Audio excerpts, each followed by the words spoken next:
This episode of Simple Civics Greenville County is brought to you by first5sc.org. If you're a parent of a young child, you know how difficult it can be to find the right resources at the right time. Childcare, getting your baby screened for vision or hearing, or links to community resources, first5sc.org can help. Parents and community partners can start the search by visiting first5sc.org to learn about local services and free resources available in Greenville, and link directly with the organizations that provide those supports. Best of all, first5sc.org is free. Just log in, answer a few questions, and in minutes you can see if you qualify for more than 40 programs and services, all at no cost to you. And you can easily apply online, and in many cases, services can begin immediately. Visit first5sc.org for more information.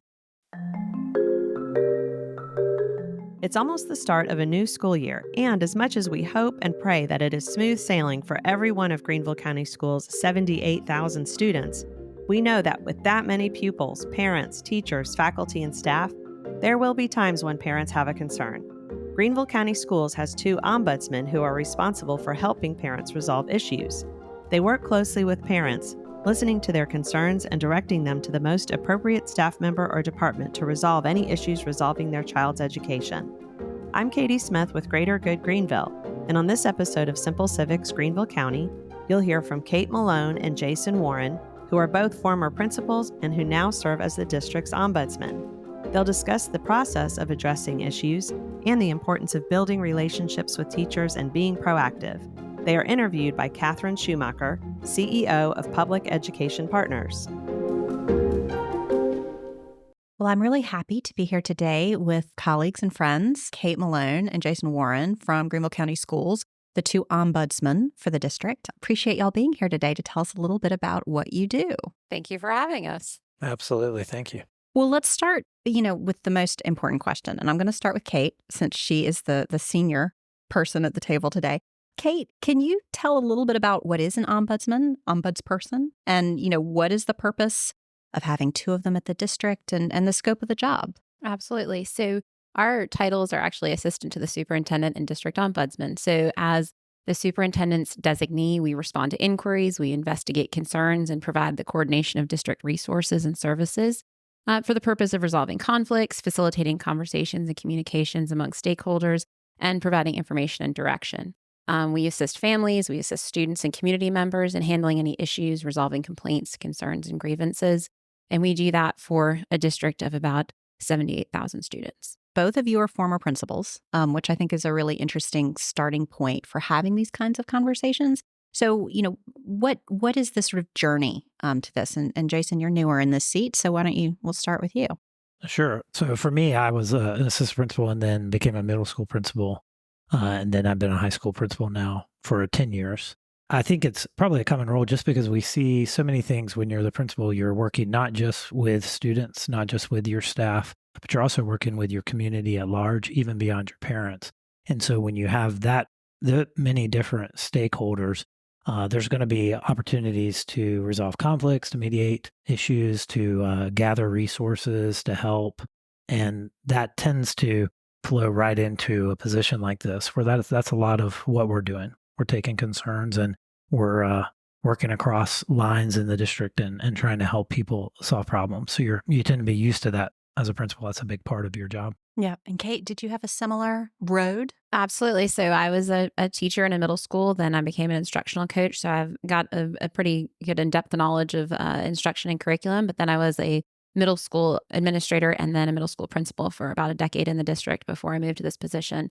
And as Jason said, we were talking earlier today, we're like farmers. We know a thing or two because we've seen a thing or two. And so we have the experience to kind of be able to deal not only with policy and practice, but also the people side of things.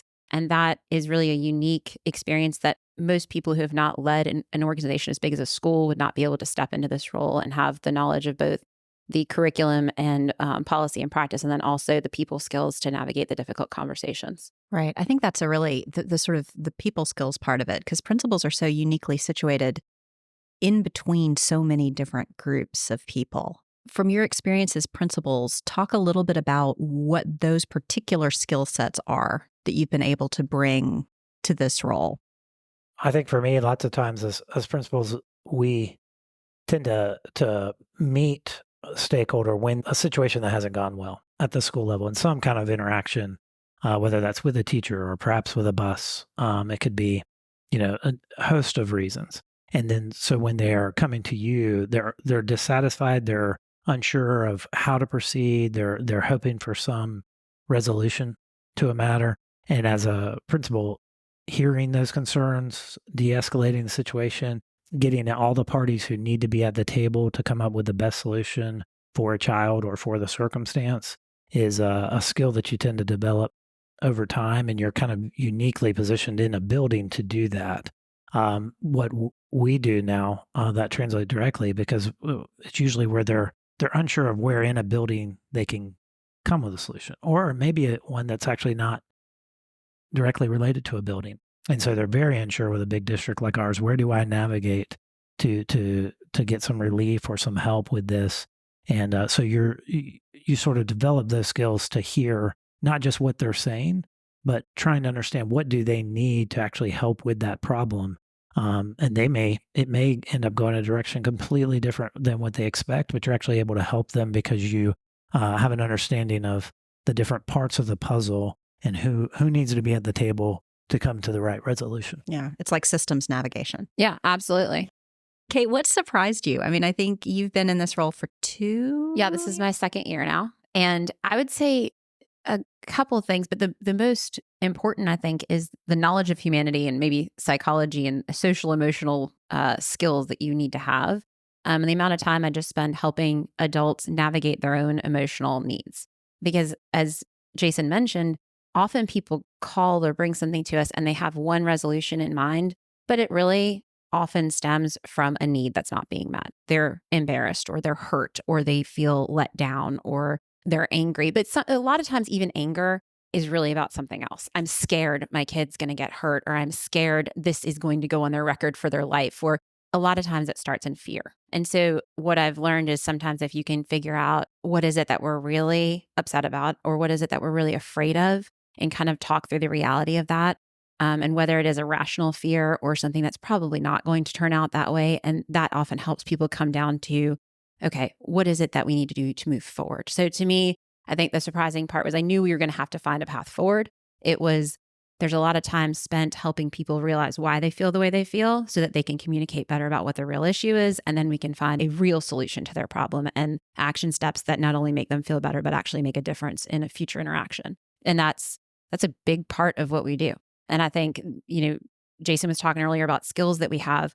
I think the human part of it cannot be discounted. Being able to really empathize with people and to see them as people, even when they're angry, and to not take it personally. People often apologize to me when they're on the phone. And I say, that's okay. I know you're mad. I know you're angry, but I also know that it's not directed at me personally, that you just need to voice some of these things so we can work through it and figure out what's next. So we understand that. I wrote down de-escalation because I think whenever you're in a leadership position, that's such an important skill to have, is to sort of synthesize what you're hearing and where it's really coming from. And then, how do you navigate that and put people in the right place? So the next question would be sort of process. This is a contentious time. And I think one of the purposes of the podcasts and all of this is to sort of talk to people about when you have questions, when you have things you're curious about, how do you work things through the process? And so from your perspective, what is the best way for folks to address when they're concerned about something or something, when something comes up like this? Yeah, absolutely. So there are actually 2 really important resources for people to kind of remember that they can access pretty quickly. One is there's a page on our district website called Need Help. And you can just type in the search bar, Need Help. And it'll take you to a little page. It has 4 different options, kind of what is the issue that you're dealing with and who should you call? And so that's something that somebody could even bookmark for themselves to kind of be a touch point to be like, okay, this is my problem today, or this is the concern I have. Which direction should I go? I had a lady call me yesterday and I've dealt with her with another issue. And the one she called me about was not really something she needed me for, but she said on the phone, I just didn't know who to call and I knew you'd tell me. Which is about relationships. Exactly. Yeah. But if she'd known that there was a page that told her, if you need help, here's where you go, she might have been able to get her answer even faster.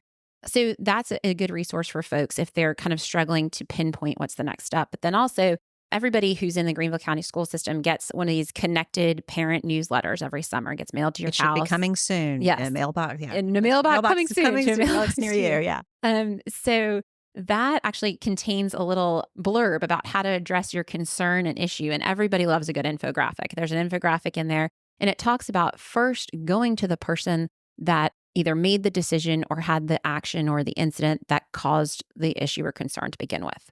And so if it's with a teacher, if it's with a staff member of the building, going and having a conversation with them about what you didn't like about it or what your concerns are. And that's sort of the first step.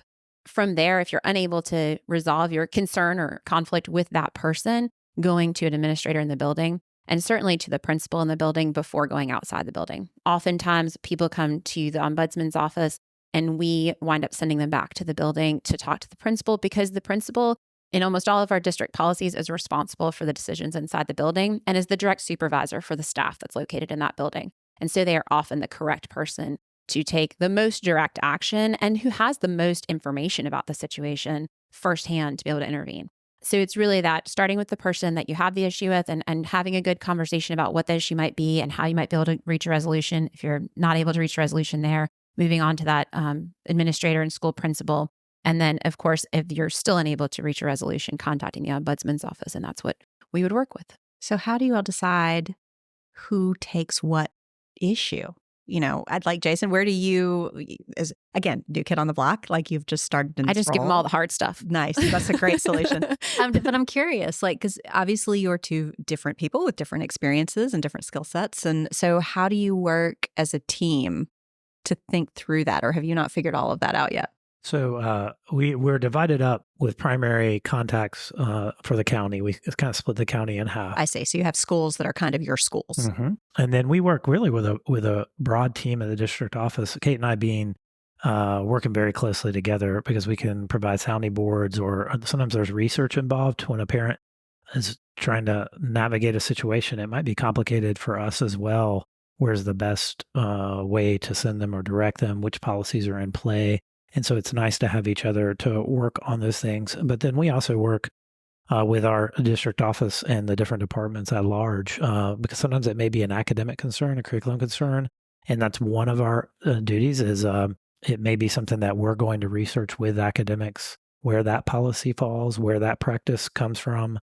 We may be going to transportation, so that we're not always, we're trying to avoid sending parents to maybe multiple areas or a school to multiple areas when we sometimes can provide that service for them, where we're coordinating discussions among different people, especially for a very complex issue, to come back and say, okay, here's what we found, and here's your best path forward to resolve that in your favor. I think it's so interesting to figure out when you have a complex issue, because public education is a complex place, right? And you have all of these different policies coming from different places. And I think that's something that I have learned a lot about is what policy from whom is making this work this way, or, and I think that's one of the challenges for you all to sort of keep up with that, because it's constantly changing. So folks listening to this podcast, other than making sure we read our mail, if we're a parent in Greenville County Schools, that we read our, we know how to get into backpack and all those sorts of things. How else can we effectively advocate for our children in different settings? Like what is the best approach, aside from just sort of following the pathways? The first thing that comes to mind for me is to be proactively involved with your child's school and to get to know the staff and find your people in that building before there's an issue. I'm a parent in the district. Jason is as well. And one of the things that we do is we know the people who are working with our student, and we've built relationships with them. So when there is a problem, we feel very comfortable going to them and saying, hey, I wasn't really comfortable about this, or my child came home and said this. Can we talk about it a little bit? And once you've established that relationship, as you said before, it's all about relationships. It's a people business, right? And so being able to talk through those things is a lot easier when you have built that foundation of trust. So talking to your child's teacher about good things, talking early, giving them information about things that you're worried about. You don't have to keep that to yourself. And really, like I said, being proactive about your relationship so that you do feel comfortable and safe having those open conversations. But then I think once there is an issue, one of the things that I think is a stumbling block for people trying to resolve an issue is they often, by the time they maybe talk to us, have one solution in mind. And so if you don't do this, you haven't solved my problem. And as you pointed out, there are a lot of policies, laws, all different kinds of things that govern what we are allowed to do. And sometimes the solution they're seeking isn't the one we can provide, but we can provide something else that is a meaningful step towards rebuilding that trust and towards resolving the problem. So approaching it in a way that allows you to share the information and the facts about why you feel the way that you feel, and then to be open to possible solutions that can get you moving forward.